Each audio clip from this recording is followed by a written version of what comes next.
just forget the lessons that I couldn't learn. Because one street over there's a life I could have known. Would have kept me from the one I had today.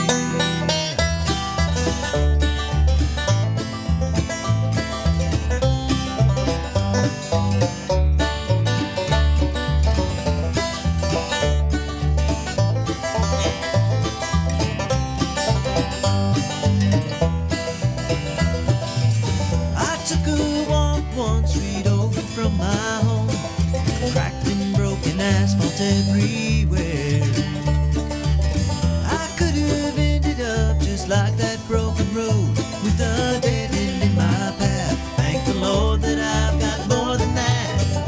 In this life there's nothing certain, except the curtain that rises to the stage. Silly games of second guessing. I won't forget the lessons that I don't deserve. Because one street over there's a life I could have known. Would have kept me from the one I love today. One street over there's a life I This could is have 1100 WSGI. Let the guys sing us in this morning. That's the Ridgetop Ramblers. Oh my goodness, what happened? We got all kinds of noise coming in here. Hey guys, this is 1100 WSGI, of course, Ridgetop Ramblers, as I said. Singing us in as we get going this morning on a little bit of snow. Oh my goodness. I went out to my car and we actually had snow on the car this morning. And I mean, barely a dusting, really, just not much at all. Senator Kerry Roberts is in the house and he was saying the same thing. Came in, well, my husband came in, he goes, there's frost on the cars. And he goes, no, it's snow. It was actually snow. Yeah, just a little bit. But so nothing, no kids. School is still in session. You're going to school. I love being a teacher. I'm having so much fun. Kerry Roberts is in the house, y'all. Your state senator. So when you made the decision to start teaching, yeah, what's your the expectation you had versus the reality that you've experienced? What's the difference? The big difference is the bureaucracy, the paperwork, the things, the teachers that have to teach to the test. I'm very glad I don't have to do that. Yeah, that really bothers me. And those kinds of things. The intrusive nature of government into what we need to be teaching our kids. The stress it puts not only on the teacher. I truly, my heart goes out to my teachers that have to teach, that are teaching the tested subjects because of the pressure it puts on them for their ranking as a teacher, which means everything. And then also, too, the pressure it puts on the kiddos if they don't get the score and do all the things. And two, and I'm also very shocked of kids that get through to senior year and still are not reading well. Yeah. And I encounter them, and I know they're out there, and I know that's a thing, and I know, and I think it's a parental thing, and how many kids just are really just in homes that their parents love them, but they're just working all the time, just trying to keep things. I tell this story a lot. I have these movie posters all in my room. I've got the coolest room. I'm so blessed. I love my room, and we've got movie posters all along the top. Have you been in there yet? No. You need to come by and see me. You haven't invited me. Well, I'm inviting you right now. I will call Janet. Right. Okay. Yes, call Janet. Yeah. I will call Janet and get on your schedule, and we'll get you in. I'll tell you what we'll do. We'll get you in and let the kids interview you because we have a newsroom now. We have a studio. We'll do that. Okay. I'll call Janet. So, but the movie posters. So one of the things I like to do, and I did when we got back from summer, I said, pick a movie poster and write me a page about how it relates to your summer. Mm-hmm. So many of them picked Home Alone. Wow. Yeah. Home Alone. Do you think that was Freudian? Yeah. Sure. Yeah. I mean, it's just, I think that they're all saying, I would really like to be with my family. Mm-hmm. And I'm just, some of the little things they don't tell, I've only had a few of them that's just really poured their heart out to me about different things, but the ones that do, and the ones you just kind of see a little hint of they're struggling at home, it just breaks your heart. Hey, let me ask you a question. Breaks your heart. Which one of your kids ever said to you, I'm glad you worked all the time so you could buy me stuff, but I'm so glad had the stuff instead of seeing you. None of them say that, and yet, and I don't know how much. I mean, I kind of wonder sometimes how much we use our kids as an excuse for things that we really want. Yeah. So we work to get money, and we say we do it for our kids, but maybe we don't. No, I totally get it, and yeah. So if you who really wants the boat? Do our kids want the boat, or do we want the boat, or just? I mean, I use that as kind of a silly example, but it's a problem, and you're right. It manifests itself in the education system. There are, I have a whole lot of issues with the education system, K through 12, and I don't think the government is the answer. And it's interesting how, and I'll probably step on some toes here, and I'm sorry, but one of the things that we talk a lot about as someone who's a conservative Republican is we talk about government getting out of the way and letting people do things. And one of the premise, among the premises that we have is that the free market often provides the best solution. So when people are in competition with each other, what do we say? What do coaches, say all the time? Iron sharpens iron, or whatever. I mean, and I wasn't planning on this monologue, so forgive me for being disjointed. But here's the thing: what did a whole lot of America do yesterday? They watched football, right? What did a whole lot of America do on Saturday? They watch basketball, college basketball, and maybe not as many people watch the NBA anymore, but we love sports. And, one of the things that's clear to me as being an elected official, if you think that people listen to political talk radio, because I get that said to me in a very derisive manner a lot, all you do is watch Fox News and listen to talk radio. Well, no, actually I don't do either. I don't have time. Yeah. But you know what? Talk radio political talk radio pales in comparison to political talk radio. It's not even close. So say that again. I didn't quite get that. Right. Political talk radio pales in comparison to sports talk radio. Did I say that backwards? Yeah, you said Sorry. political talk radio. Okay, So yes. Yeah. Okay. So political versus sports is not even close. I mean, sports is way ahead. So what is it about sports that we like so much? Well, we like the idea of competition. We like the idea of people leaving it all on the field and seeing who can win. I mean, we're never happy with participation trophies. We want someone to win. And when our team loses, we're just, we're in despair for a week until the next week rolls around. And, some of us are rather long-suffering fans, and we've learned what it's like to lose. But we keep holding out hope that next week is going to be different. Okay. Right. So the thing about it is, though, is the sense of competition that we have in athletics for many, many years allowed America to dominate. If you think about it, any organized sport that was kind of home to America, like basketball, for example. Oh, sure, and football. We just dominated. We absolutely dominated. Baseball. I mean, it's the best in the world. Yeah. It's absolutely the best in the world. And so if you look at other sports like soccer, where we were a little bit slower to pick it up, but the competition in foreign countries, look at who historically has been the best, or any sports that you want to pick. The thing about it is, it takes competition to have world-class performance. Agreed. You can't have world-class performance without competition. The government can't come along and say you're going to have world-class performance and you have it. And it doesn't happen in business. It doesn't happen in sports. It doesn't happen in life. And yet here we've come along in our education system, and people don't like the way things are done.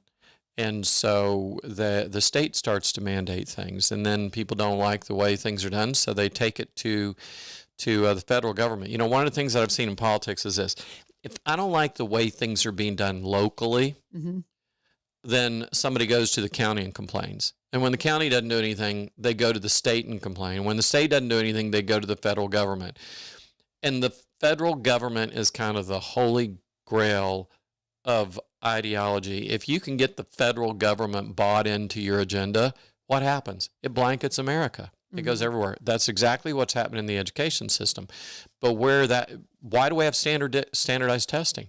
It's not a state of, I mean, you could say it's a state of Tennessee thing, but it's really a federal Department of Education thing. Why? And their reason for it makes so much sense. Well, we want to be able to compare the schools in North Carolina to the schools in Tennessee, to the schools in Texas, to the schools in California.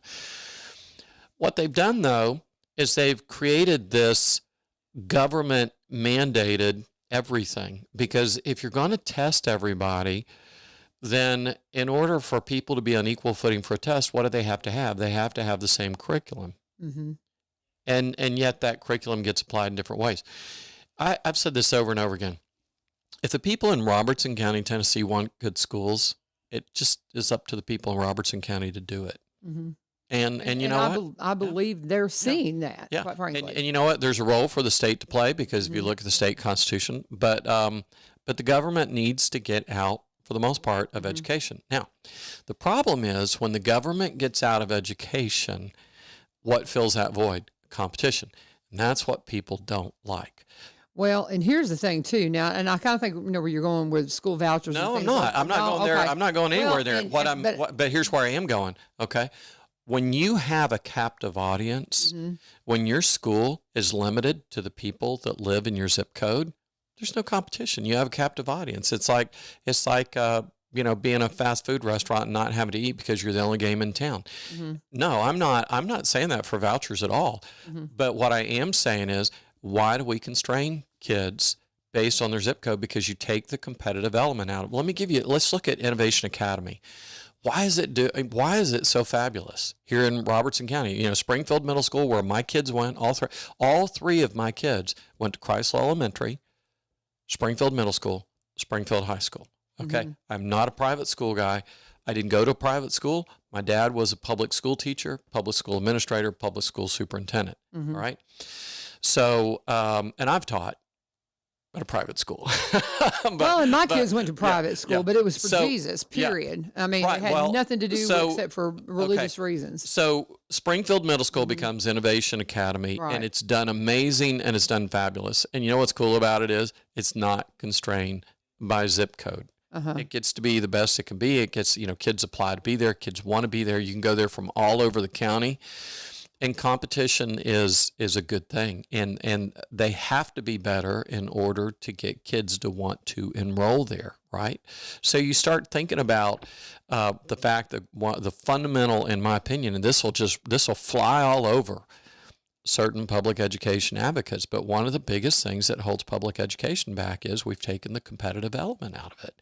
And I don't have a step A, step B, step C to fix it. I'm just saying that competition universally, competition has a strong tendency to make things better. We see that in every aspect of life, but yet we deny it in public education. And we constrain a school, we constrain a kid, I should say, to going whatever their zip code is. That's the thing I'd fix. I don't care about the vouchers and stuff like that. I don't have strong feelings about it. And I don't think it would be an issue whatsoever if kids could go to what the school they thought was best to them. And I want to say one more thing about it, then I'll shut up. Okay. Well, then I have one caveat to that I want to add. I will get done on my rant, but I'll say this one thing. I'll say one thing. When I meet with teachers, and I'm in schools a lot, and I meet with teachers a lot, okay? And when this topic comes up, I ask the teachers, I say, let me ask you a question. 2 questions. Number one is, where's your kid go to school? Mm-hmm. And who is your kid's teacher? Mm-hmm. And something that's very, very common is that teachers have the opportunity to frequently put their kid in the school they want to put them into, which is generally with them. Where they are, And they also make sure their kids get the good teachers. So a reality of it is that not only are some schools better than other schools, but some teachers are better than other teachers. For sure. And everyone in the teaching world knows who the good ones and the bad ones are because they know the good ones are the ones that they want their kids to have. Mm-hmm. And so and we when our kids were in school, we would ask our friends who taught, hey, who do they need for, and and the problem is we didn't have a say so on that. And we we never influenced who our kids had. We had no influence. I had no ability to say, well, like a teacher does, that I want my kid to have so-and-so. And so, so consequently, we had good teachers, we had bad teachers. But anyway, that's beside the point. Most of them were good. The vast majority of them were good. There were a couple of them that we kind of rolled our eyes, but overall, we were incredibly pleased. So, so anyway, so you talk to teachers and you find out they know what good schools are, they know what good teachers are, and that's where they try to get their own kids. So that's the principle that I would love to see available to everyone. And obviously there are going to be parents that don't care and they just want their kids to go someplace close, and that's fine. But if someone thinks a school or a teacher is a better fit for them, then that's great. And that's how the competitive spirit works in that. But it's not designed that way. Mm-hmm. And to get it to that point, you'd have to completely upend it. And I don't think there's a political will to do it. And so consequently, I think we're going to be having the same conversation today that we in 5 years from now and 10 years from now and so on. I don't know how you change it. Well, two things. Just you talking about being able to go where you want. I always tell the story of my father. We're from Mayfield. Mm-hmm. We were in the county, mm-hmm. and one of the things that was so unique about my dad, and just a really brilliant man, but he was in one of the county schools that just academically did not excel, and he wanted a better education, so he transported himself once he got into high school. However he could get there, had an Indian motorcycle at one point and went to Mayfield High School. Yeah. And so he could get a better education. So that same thing, that has been alive forever. Yeah. That idea. Somebody like him who knew he wanted something more academically, he's like, well, I'm going to go over here because they have more opportunity for me. So I think that I agree with you. I think that's a good thing. The thing that I hear from teachers, the big thing, I have had many who were enormous fans of Governor Lee that now are not too happy with him, because they said, if you're going to give school choice to people, mm-hmm. then we have to have the same rules. And that's the big issue. You've got kids being, moved here or there, and they don't have to teach to the test. Yeah. And that's the problem, is the test. Oh my word. Some of the nightmare stories I hear from people who I know are not just blowing smoke at me about testing rules and how the test results come in and how this county gets mm-hmm. to go first, and then they kind of, there's an awful lot of nonsense. I'm going to tell you, a lot of nonsense that goes on with the testing. I don't disagree with some of that at all. Let me make this observation, okay? Mm-hmm. What's appealing about a charter school?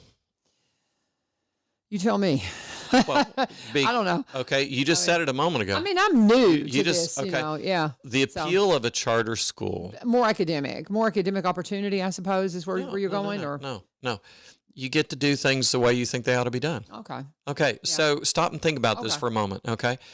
So you have a school that has a little bit more freedom and latitude in how they operate, okay? Right. All right, why?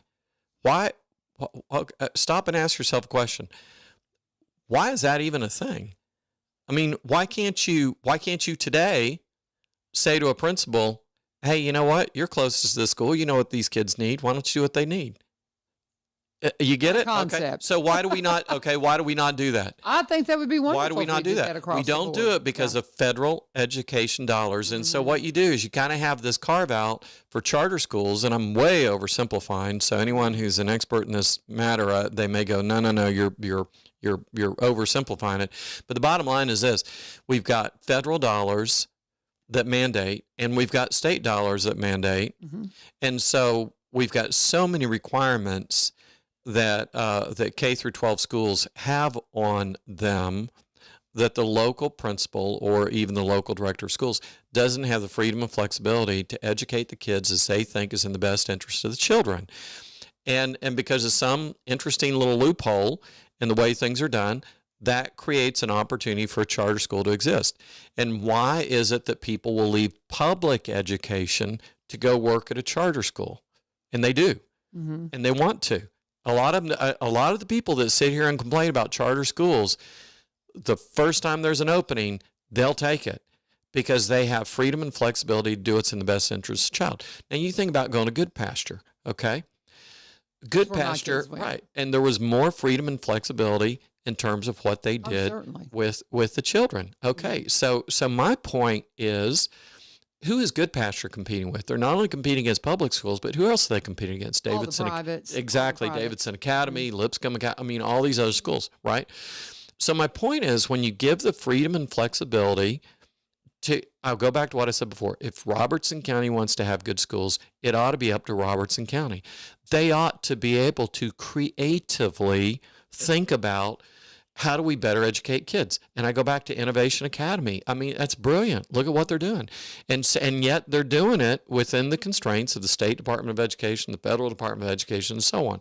Now, if it were up to me and I got to wave my magic wand, the first thing I would do is I would get rid of the Federal Department of Education.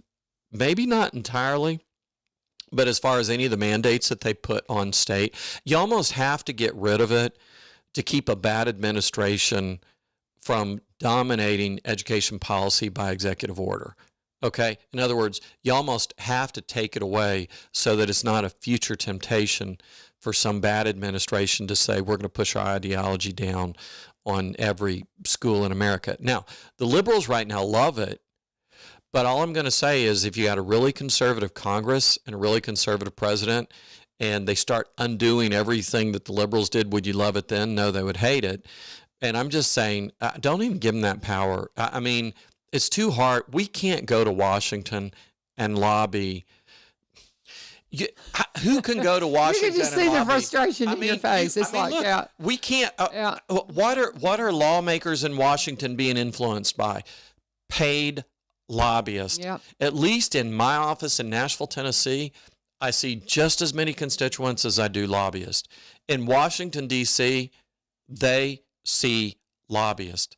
They see special interest representatives. They don't get to see we the people, because we the people are working for a living and having to pay for all this inflation that we've been hit with. Pay for their stupid office. And so here we are. We can't, what is it, 600 miles or 900 miles, whatever it is, to Washington. We can't do that. We can't hop a flight and go, yell at our representative or our United States senator. And even if we could, they're one of how many? I mean, they don't get to fix the problem either. But so anyway, so Washington's broken, probably broken irretrievably, and therefore the power needs to return back to the states, and where you feel like you have a say-so. And even then, people get frustrated. I mean, do you feel like you can walk into the state of Cordell Hall building or the Capitol in Tennessee and affect change? No, you don't feel like you can. Do you? I mean, with organization, you can, but it's hard enough to change things. It's impossible to change them on the federal level. It's really hard to change them on the state level. And the closer you get to home, the easier it is, and that's the way it ought to be. And that was the genius of our founders, was self-government, and we forgot about that. And we forgot about the concepts of federalism, where I know federalism sounds like the federal government is in charge, but that's not what it means. The federation of the states, the states are in charge. And we've got to get back to that. And there are two big things on my wish list before I die that if God would make happen, I'd be thrilled. Okay. Number one is a nation that turns its heart back to God. Amen. Because all these political problems we have, there's no. If y'all are waiting, if y'all are waiting on Joe Biden to solve it, it ain't going to happen. If you're waiting on Donald Trump to solve it, it ain't going to happen. It's only going to happen when people decide that there's reason that God calls us to holy living, and that's when you're the happiest. That's when you are at peace with your neighbor. That's when you get along. That's when you're productive, and that's when good things come about. And the second would be, in addition to kind of a big national come to Jesus moment, and we've had those in our history. We've had those. Great Awakening. The Great Awakening started right up at Red River Assembly, 20 miles from here. And so we've had that happen in our history, and there's been the Great Awakening. There's been lesser awakenings. Remember the Promise Keepers movement? Things like that. They really, really influenced America. And you can see, there's empirical data that shows that if you dig around enough, you could find it to see that when people's hearts turn back to God, everything I mean, good things happen. Good things happen. So that's the first. The second is I really want to see the power return to the states, and maybe what we're seeing in Texas happen right now. I mean, people are even. I see. I mean, right now you got to be the true believer on the left to believe in Washington.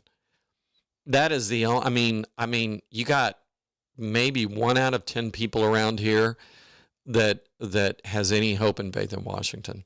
Now, the problem is there's 2 out of 10 people that think that it'll get better if Donald Trump is president. And I'm not, I mean, nothing, I don't bet against Donald Trump. I learned that lesson a long time ago, but I mean, I don't know that he's going to fix it either. I mean, I hope more power to him if he can. I hope he can, but it takes more than one person, and you're going to have a House, and you're going to have a Senate, and you're going to have people with courage to dismantle the institution that is all about making money. And there are people, the conspiracy theorists talk about, the what do they call it? The military industrial complex. Yeah. Let me tell you, I'm not a conspiracy theorist, but every industry is that way. They go to Washington with their hands out begging for money, trying to get laws passed that benefit them. Sure. And if they succeed, they make money. Yeah. And they've learned that's the fastest way to make money is to get laws done the way you want them to do it. So whether you're pharmaceutical or whether you're military or whether you're automotive, that's how you create an industry. Let me ask you a question. How many people would buy electric vehicles if it weren't for the government propping up the EV industry? Well, I don't know. I just know they wouldn't be as affordable as they are today. I've got a friend of mine that drives a Tesla, one of the first generations. Do you know she doesn't have to pay to charge because in the early days, there was, I guess it was a subsidy. I'm not sure how it works, but she's still grandfathered into the free charging program. Are you kidding? No, So did she get her little charging station installed for free too? No. That's She just, I don't know. I have no idea how it works, but she won't sell it because it's like, are you kidding me? It's like free gas, It's like getting a free gas card. Yeah. And I didn't even know such a thing existed. But apparently the first early Tesla owners, they got like lifetime charging, and that was the incentive, to get them to do it. And I don't blame Tesla. I mean, if you had a business and you were trying to make your market and you could get the government to cooperate with you, I mean, why not, right? Yeah, I mean, it's just the kind of thing that just makes me sick, and why I've kind of it's kind of one of those things I look at it like, you know what, it's legal, but it's not right, and people use the government the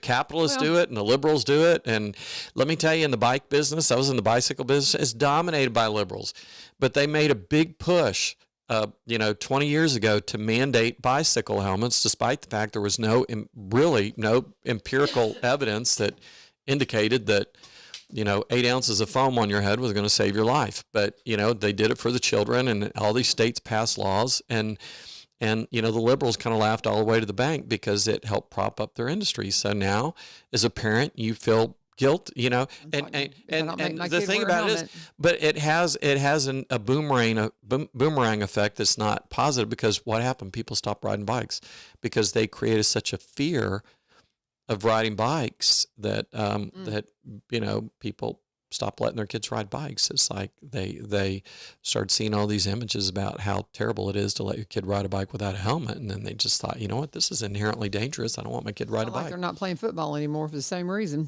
A lot of the young kids, they're. And the problem with all that stuff, there's just enough truth in it, right, that it moves forward, and life is we try to put everybody in a bubble, and they end up not living that. Let's talk about something less depressing. I don't know how we got off on all that. One thing though, you're talking about the things that we do because we can. Just because we can doesn't mean we should. Mm-hmm, and I'll tell you right now, there were some farm subsidies when we bought our property that we were eligible for that we did not accept because we were not farmers. Yeah, and people thought we were crazy. That's right. And I didn't do it. Yeah. Because I am from a farm family, and that is the reason why. I mean, it's just I don't know. Well, but my dad just used to because you can doesn't mean you should. I'm going to make one comment. Right. My dad used to say this, and this is so true. Yeah. everybody's like, throw the bum out, throw the bum out. Right. Except for my bum. I like my bum. Yeah. Don't throw my bum out. And that sort of is reflective of the problem, is that we sit here and say everything else or everyone else or all these other programs are a problem, but I like my program. I like my person. I like my vote. I like what I've got coming to me.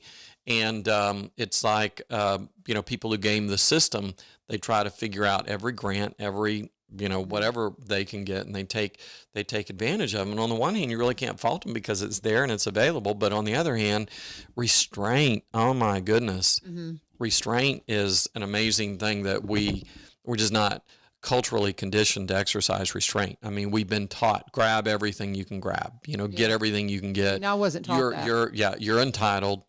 You got it coming to you. I wasn't taught that, and I haven't taught that to my children. Now, do they get some of that just because of the world? I don't know. And if I sit down and really dig deep into all the things that I do, I'm sure there's something that touches my life in that way. But I've tried really hard not to, and I use the set asides and all that kind of things that I could have done because I've got this land as something to say, but I didn't. Yeah. And I'm proud of that. And that's how I was taught. There are fundamental things about human nature that time will not change. Okay. And here's one for you. When you're hungry and you have to work, mm-hmm. you have a tendency to stay out of trouble. Yeah. I mean, we had a lot of conversation about higher education. There are so many kids on a campus right now that don't have a job because they get all of this grant money, Pell Grants, things like that. Mm-hmm. And the money comes back to them and they get $4,000 or $5,000, and so they can live for a semester without having to have a job. Mm-hmm. And because they don't have a job, they've got time to go protest this, protest that, protest the other. And it's like when I was in school, I did work study.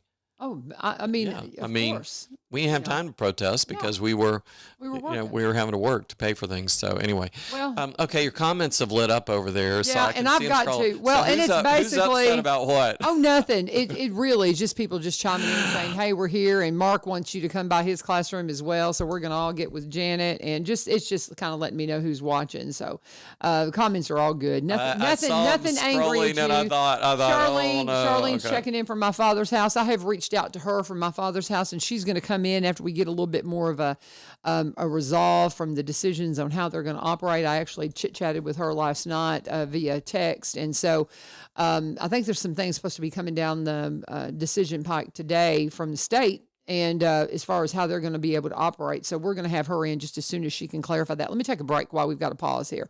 Talking with Senator Kerry Robertson, my friend, and he is yours too. He's your senator, guys, and his door is open. Call Janet. She'll help you out. She'll get you in touch with him.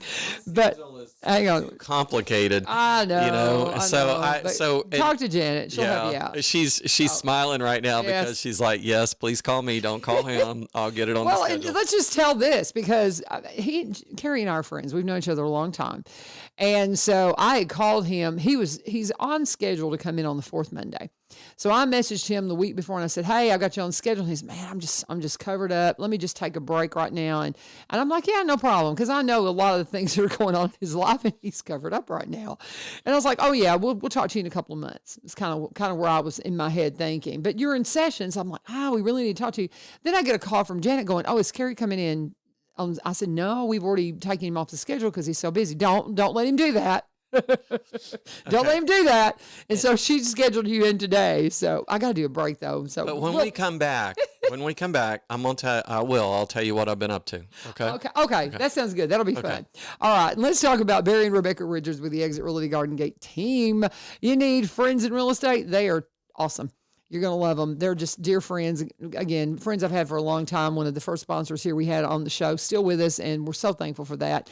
They pop up all over town. They are so involved in the community. They're going to be sponsors of the Kilgore Station Bluegrass Festival coming up in May. Get ready for that. We'll talk more about that as we get closer in, but That's how I met them. And, Barry they've got just this diverse background. They both came out of other careers. I mean, they've done a little bit of everything.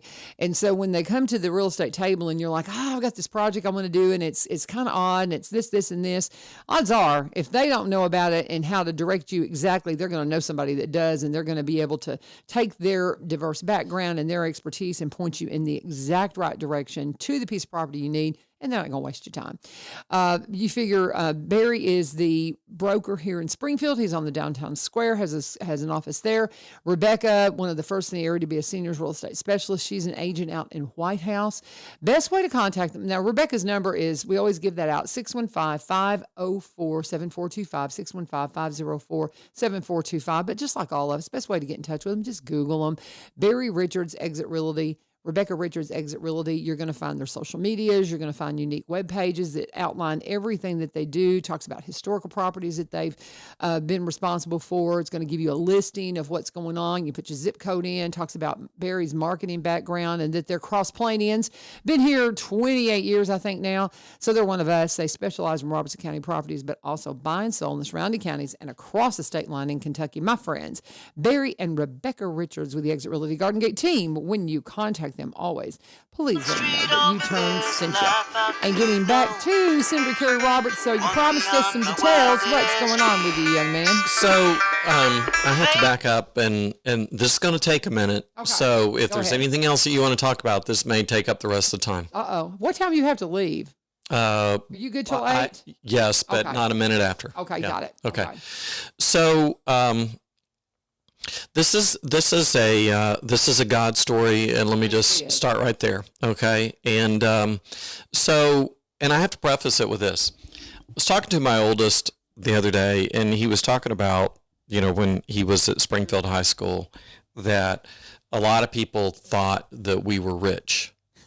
And the reason they thought that You're is a senator. Because and we being a senator, which by the way at that time paid I think $21,000 or $22,000 a year, right? And because it is a part-time job, but also the old house that we live in a big old house on Highway 49 that people can see, and it's just an old Italianate house. It's an old brick house, and just so it's a big house on the hill, and people think you're rich. Okay. Right. And so we're not rich, and we're not. At the time we weren't poor either, but we were just middle class. But you have to keep in mind, we sold a house in Brentwood, right, and bought the house up here, and the house up here was less money than moving across the street in Brentwood and buying a house with a little bit more room. So we moved from Williamson County to here, and it just worked out well because we sold our house in Williamson County for probably about 2.5 times what we paid for it. Yeah. Okay. So we were there at the right. Yeah. So I think a lot of times people, you own a business, you live in this house, and people draw a wrong conclusion. Right. Now I don't want to sit here and imply that we were poor and destitute. I just want to say we weren't rich. But you struggled. We weren't rich. Yeah. Yeah. And we did. We had struggles along the way. When I first got into politics in 2009, I was running for office. We'd moved up here in 2006. We had bicycle stores. People were running those stores, and they were doing okay. And but we lost the guy who was really the glue that held it together. And frankly, I was already clocked out of it, and I was hoping that he was going to take over and buy it, and he would just kind of earn his way in over time. And I wanted to make that affordable to him, and I'd just get a check in perpetuity for however long, right? And so as I've told this story before, he and his wife had the audacity to have babies, and so then they got pressure to move back home, which was Portland, Oregon. So they left, and in that void, we struggled to find someone who could really run the business. And then the flood hit in May of 2010, and it really just kind of exposed the fact that we had some pretty deep flaws, and I was having a problem with theft. I had a lot of inventory missing, and again, we had moved up here. These stores were all in Nashville, and it just sometimes when you start to see the problems, a whole bunch of problems get revealed. And long story short, that we ended up having to liquidate that business, and it literally cost us everything we had except for our house. Okay, except for our house. And so even then, with the house, we had to restructure the mortgage to keep from being upside down. And there was one point in time when our house even went into foreclosure. Okay, and so we somehow managed to struggle through all that. But I also, and again, it's a much more complicated story, but we went through the redistricting. I got drawn out of office. That was kind of a big event at the time. So it just seemed like, I had a very powerful political enemy at that time, and I ended up getting drawn out of the district, and probably at that point in time, I should have just said, okay, I tried, thank you, God, and moved on. Yeah. But I felt, compelled to run again. So after sitting out for 2 years, I ran again in 2014, was elected.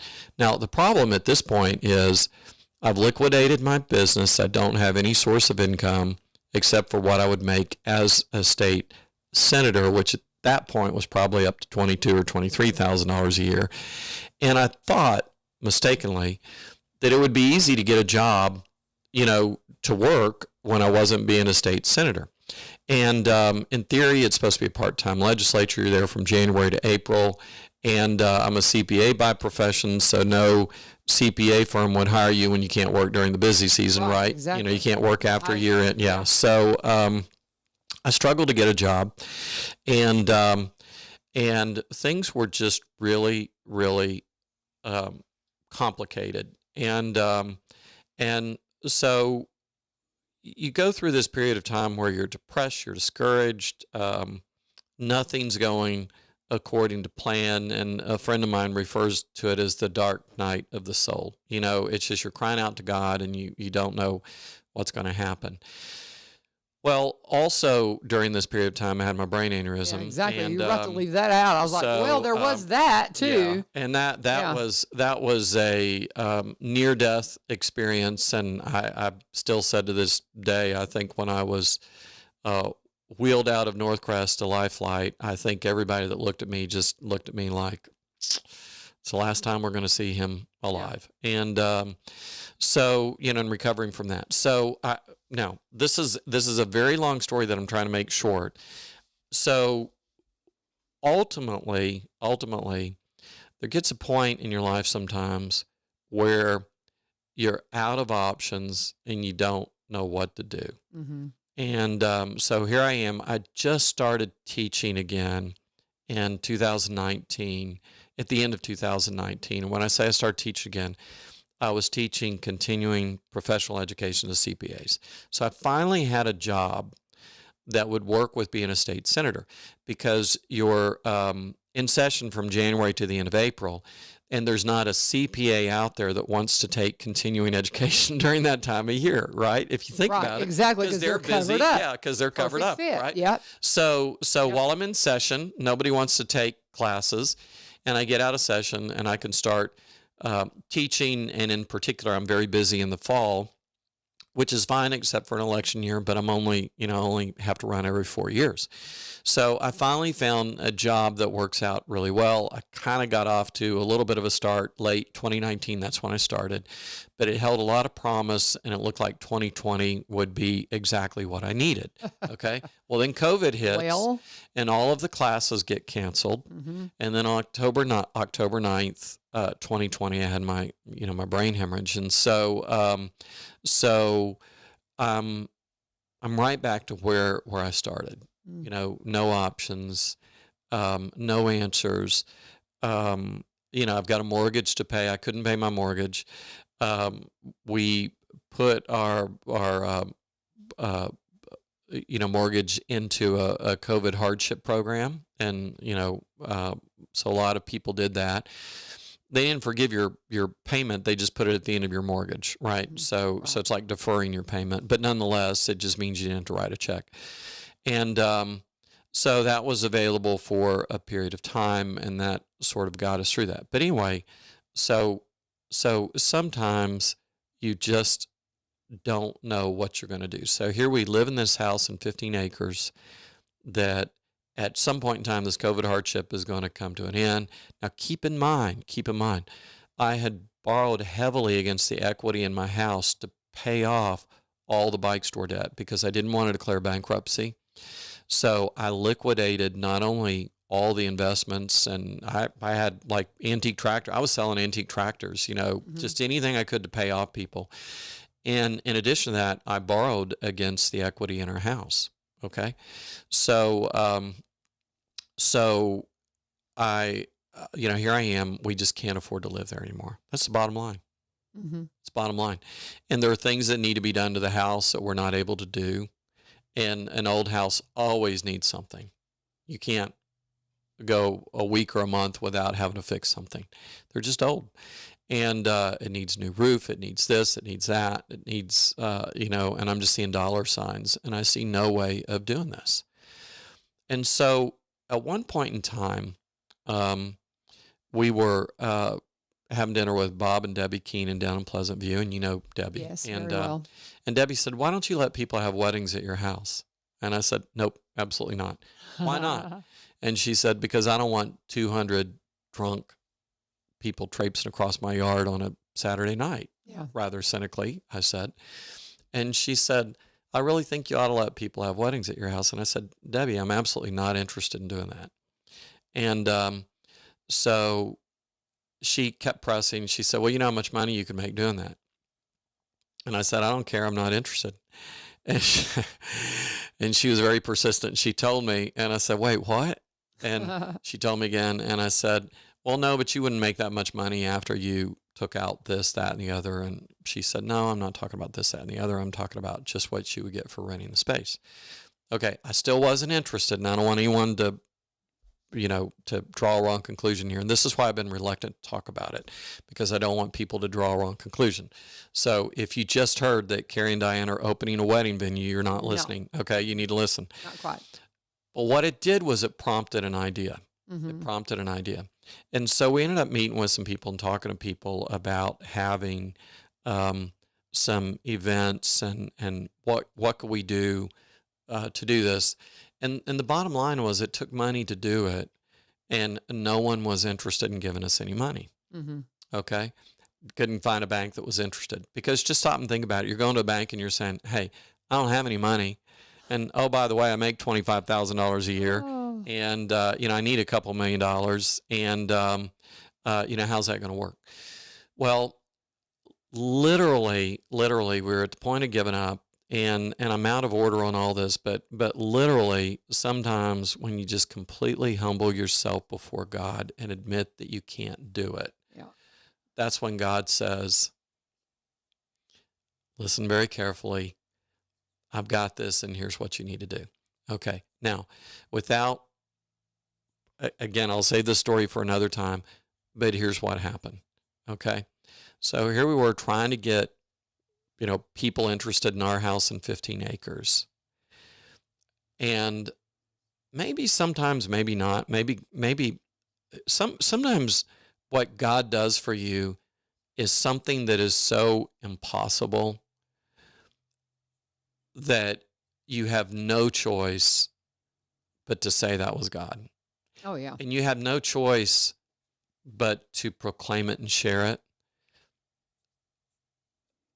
I mean, unless you just have an overinflated sense of self and ego that would take credit for something unjustifiably, I'm just here to tell you, folks, if you don't believe in God, I'm sorry for you. This was God. This was absolutely God. When all was said and done, we went from a house in 15 acres to our house plus 3 other houses, plus 110 acres. And we are building a center for events, which I'll explain in a moment.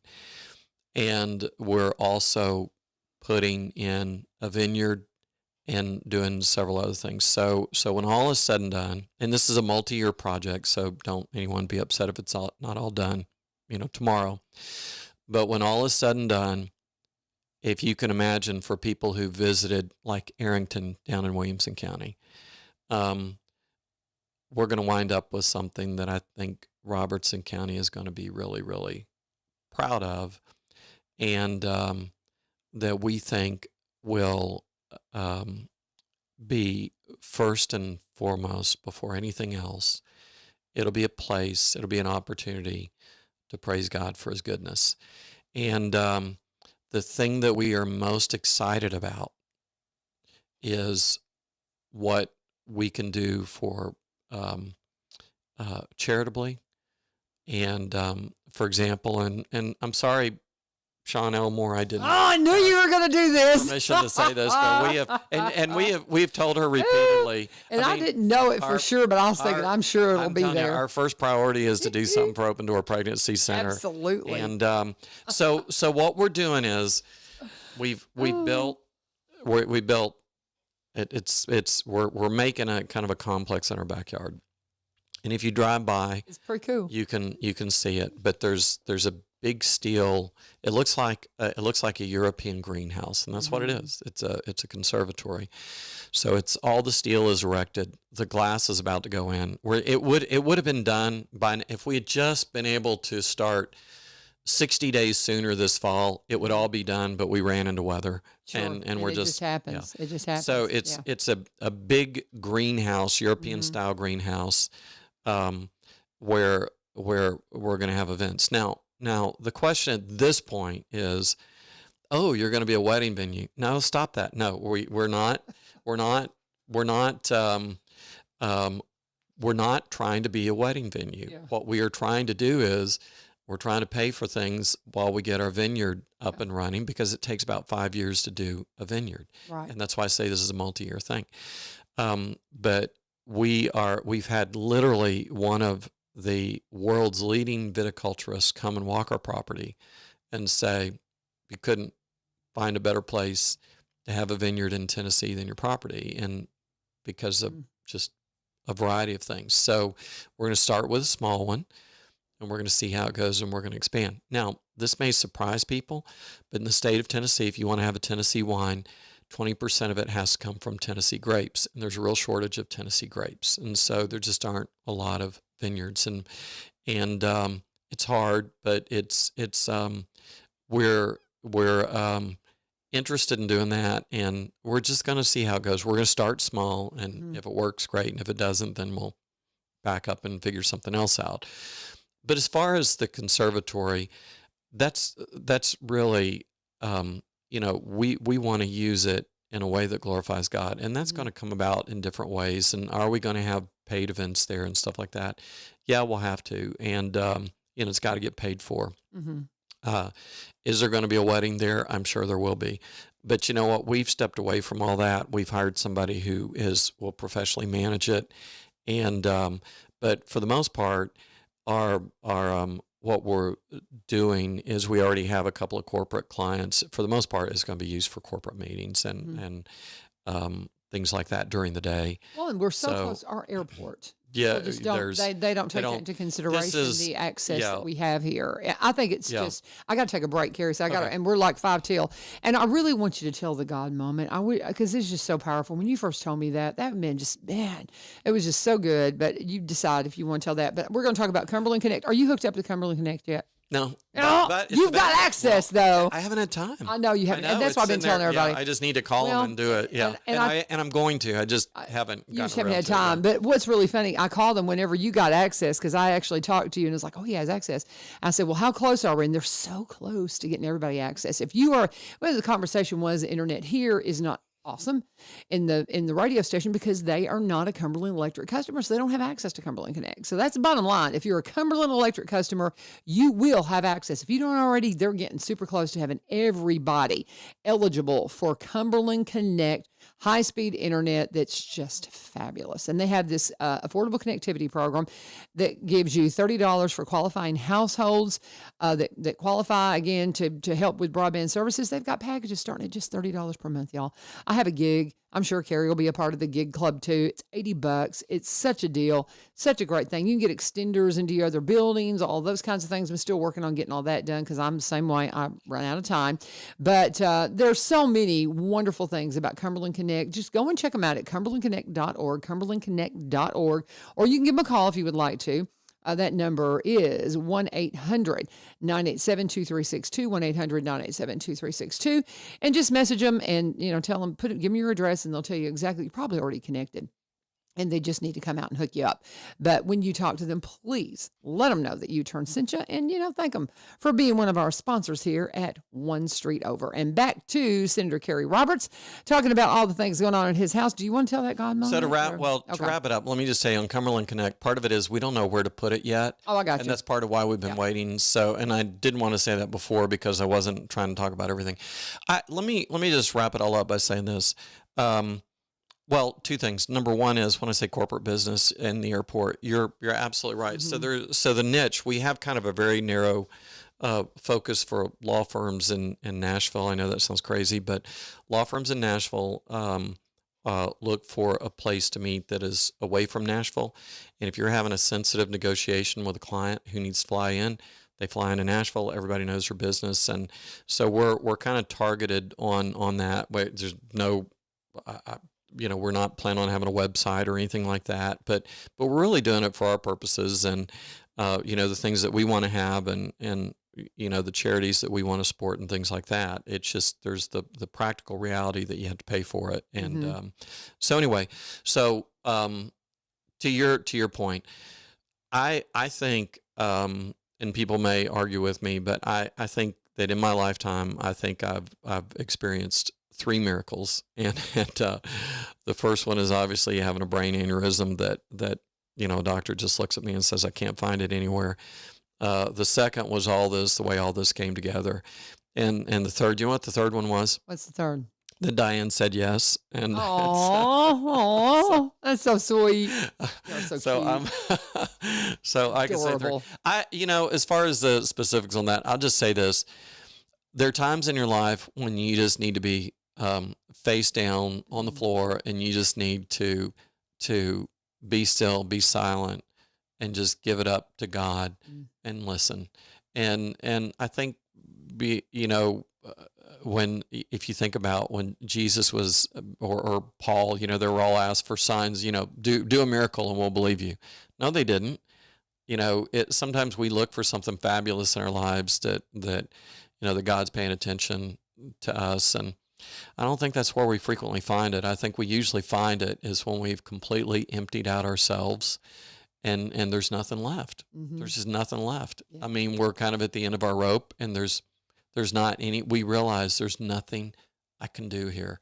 Not a thing I can do except what you give to me, what you tell me, what I get from you. And I think that's when God uses us. I mean, the amazing thing is not to see the rich and the powerful accomplish something.